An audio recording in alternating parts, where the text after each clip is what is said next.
You're in love, but your spouse is in a foreign country. You want to bring them here, and you're wondering whether you should get a fiancé visa or just get them a green card. Let's compare them so you can make a decision.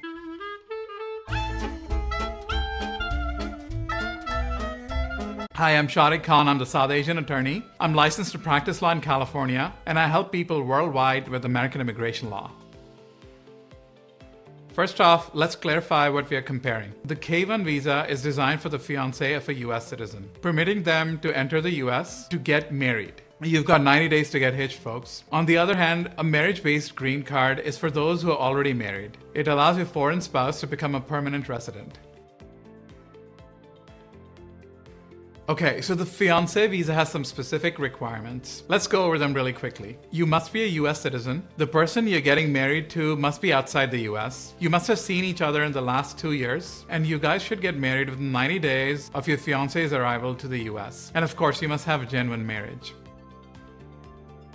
You'll start filing the Form I-120F with the USCIS. Once the USCIS approves your petition, it's sent to the National Visa Center, or the NVC, which will forward it to the US Embassy or consulate in your fiancé's home country. Your fiancé will be called in for an interview. The timeline for this varies by location. After the application approval, your fiancé will have 6 months from the issuance date to enter the US. Once your fiancé is in the US, you guys will have 90 days to get married and apply for a green card. The processing time for a fiancé visa can vary, but generally speaking, it can take between 8 to 14 months. Okay, so now let's quickly compare the marriage-based green card with the K-1 visa. First off, you'll file Form I-130 with the USCIS. Once the I-130 petition is approved, it's sent to the NVC for further processing. The foreign spouse will go through visa processing in their home country, including an interview. After approval, the visa is issued and the foreign spouse can enter the US. The green card should arrive soon after. The total time from start to finish for this process can range from 12 to 24 months.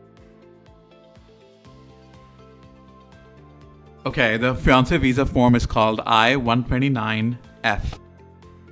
The filing fee for this form is $535. The US State Department processing fee is $265, and the medical examination fee varies depending on the country. It comes to around $800 excluding the medical examination fees. Remember that if you get a fiancé visa, you'll have to get married within 90 days of entry to the US and then apply for a green card. This process is called adjustment of status. The USCIS filing fee for adjustment of status is $1,225. So a K-1 visa will cost you a little over $2,000 minus attorney fees.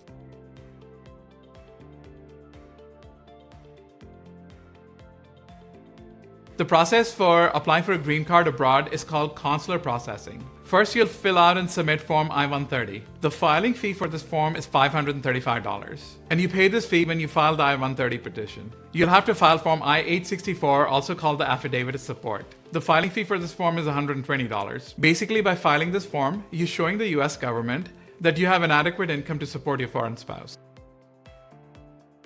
The visa application fee is $325. Your foreign spouse pays this fee when they apply for an immigrant visa at the US consulate or embassy. And finally, the green card fees. The green card fee is $220. Okay, so this fee is for the production and delivery of the actual green card. It's usually paid after the visa interview and before traveling to the US. So the total comes to around $1,200, excluding the medical examination fees or attorney fees. And of course, all fees are subject to change. So, in conclusion, whether you choose the K-1 fiancé visa or a marriage-based green card depends on your priorities and also your specific situation. Let's quickly recap the key points we've discussed. K-1 fiancé visa. This option is suitable if you're a US citizen planning to marry your foreign fiancé who's currently residing outside the US. The requirements include being a US citizen, having met your fiancé in person in the last 2 years, and getting married within 90 days of your fiancé's arrival in the US. The total cost for the K-1 visa and the adjustment of status can amount to a little over $2,000. Marriage-based green card. If you're already married to a foreign national, the marriage-based green card might be a better choice. The process involves filing Form I-130 with the USCIS, and the total cost, excluding miscellaneous expenses, can be around $1,200. It's important to consider the advantages and disadvantages of each option. While the K-1 visa may have a higher upfront fees and requires 2 separate applications, It generally allows your fiancé to enter the US more quickly. On the other hand, the marriage-based green card may have a slightly lower cost, but may take a bit longer to process. If you found this information useful, please don't forget to like and subscribe, and share this video with others who may need it. Thank you for watching, and I wish you all the best. This is Shariq Khan signing off.